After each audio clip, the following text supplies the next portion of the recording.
Hello student, आज का हमारा जो टॉपिक है auditors position with regard to undetected errors and frauds. जो हमारा जो लास्ट वीडियो था उसमें हमने पढ़ा था types of error, types of fraud,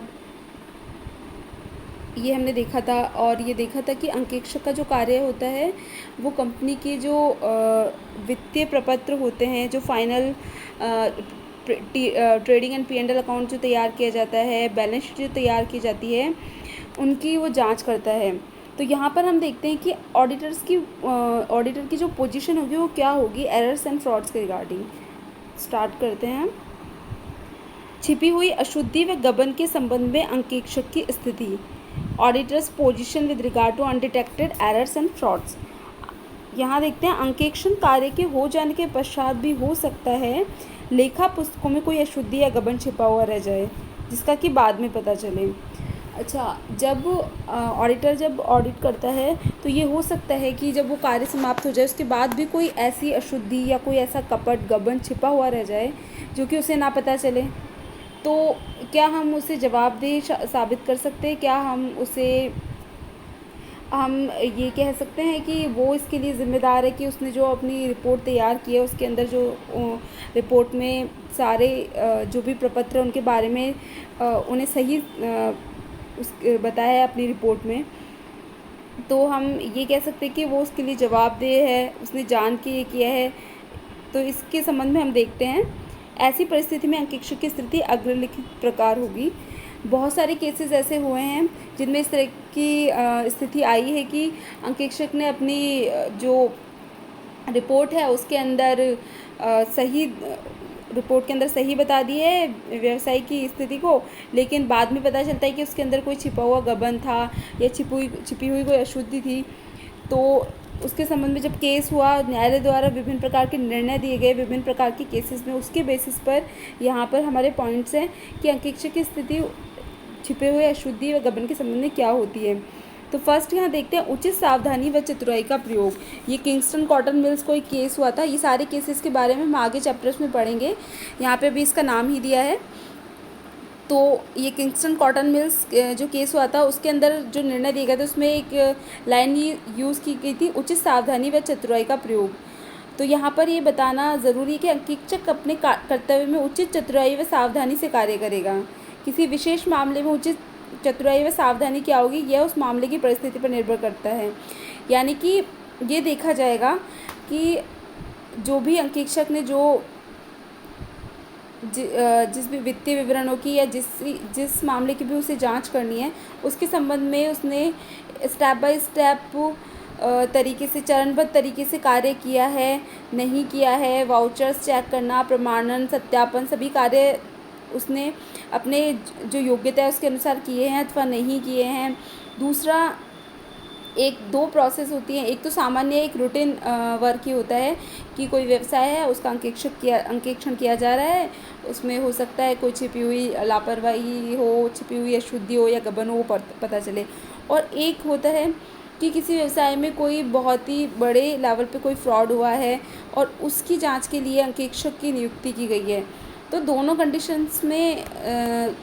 condition जो होती है उसके अंदर अंकेक्षक की स्थिति भिन्न भिन्न प्रकार की होती है। फर्स्ट वाली जो रूटीन वर्क वाली कंडीशन है उसमें वो अंकेक्षक के रूप में कार्य करेगा, लेकिन जो नेक्स्ट कंडीशन है उसमें वो एक इन्वेस्टिगेटर के तौर पे कार्य करेगा, यानी उसे हम अनुसंधान बोलेंगे, इन्वेस्टिगेशन बोलेंगे। अंकेक्षण कार्य सामान्य रूप से किया जाता है और जब पर्पज़ ये हो कि कोई फ्रॉड हुआ है, कोई बड़ी अशुद्धि हुई है, बड़ी लेवल पे कोई कपट किया गया है, बहुत बड़ी गड़बड़ी हुई है, तब जब अंकेक्षक की नियुक्ति की जाएगी तो वो एक इन्वेस्टिगेटर के रूप में कार्य करेगा। नेक्स्ट हम देखते हैं अंकेक्षक को ईमानदारी से कार्य करना चाहिए। ये जो डिसीजन दिया गया है वो London and general bank case में दिया गया है।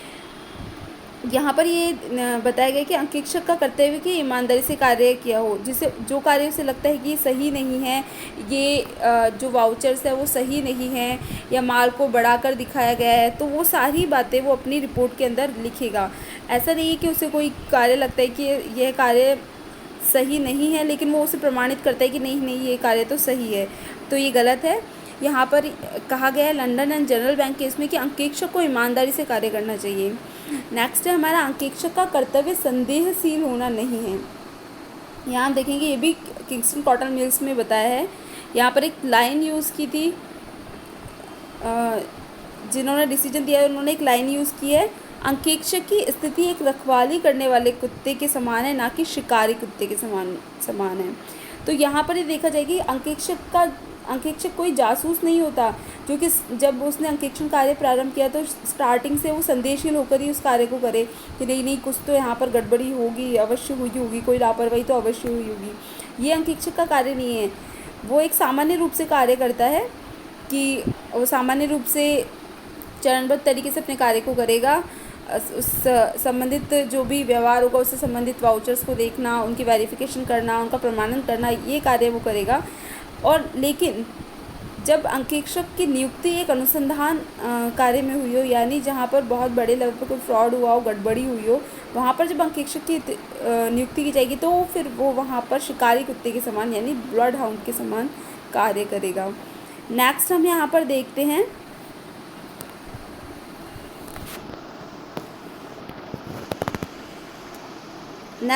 देखेंगे कि बड़े अधिकारी द्वारा सावधानी से किए गए कपटों के लिए वह उत्तरदायी नहीं है। तो यानी जो अंकेक्षक होगा वो बड़े अधिकारियों द्वारा, जो कि प्रशासन में रहते हैं, मैनेजमेंट करते हैं, उनके द्वारा जो कार्य किए गए, ये भी किंगस्टन कॉटन मिल्स में दिया गया है ये डिसीजन भी, कि अगर कोई डाउटफुल कंडीशन नहीं है तब अंकेक्षक ऐसे गबनों को नहीं पकड़ पाता, जो ऐसे फ्रॉड्स को नहीं अगर वो पकड़ पाता जो कि बड़े अधिकारियों द्वारा किए गए हैं, तो जो कि बहुत ही योजनाबद्ध तरीके से किए जाते हैं, तो उन्हें नहीं पकड़ पाता है तो उसे हम उत्तरदायी ठहराए नहीं जा सकते, बशर्ते कि वे अपना कार्य ईमानदारी से करें। नेक्स्ट है हमारा 5th, सत्यता की गारंटी देना कर्तव्य नहीं है। यानी अंकेक्षक, यहाँ बताया गया कि अंकेक्षक बीमक नहीं है। वो यह अगर अंकेक्षण कार्य कर रहा है तो वह यह गारंटी नहीं देता कि जो कंपनी की पुस्तकें हैं वो कंपनी की सही स्थिति को बताती हैं या नहीं बताती, और कंपनी का जो चिट्ठा है वो कंपनी की पुस्तकों के अनुसार सही है अथवा नहीं, यह उसकी जिम्मेदारी नहीं होती है, क्योंकि यह कार्य प्रशासन का होता है, ये कि किस तरह से पुस्तकें तैयार करनी होती है। अंकेक्षक का कार्य इतना होता है कि जो उसे पुस्तकें जो उपलब्ध कराई गई, जिनकी उसे जांच करनी है, वो उनकी जांच पूरी ईमानदारी से, उचित सावधानी व चतुराई, जो उसने विशेष योग्यता प्राप्त की उसके अनुसार उचित सावधानी व चतुराई के अनुसार उनका निरीक्षण कार्य करेगा और उसके बाद में अपनी रिपोर्ट देगा। तो यहाँ पर हम देखते हैं कि छिपी हुई अशुद्धि गबन के संबंध में जो अंकेक्षक की स्थिति है वो इसके लिए जवाबदेह नहीं है, बशर्ते वो अपना कार्य उचित सावधानी व चतुराई से करे और ईमानदारी से अपना कार्य करे।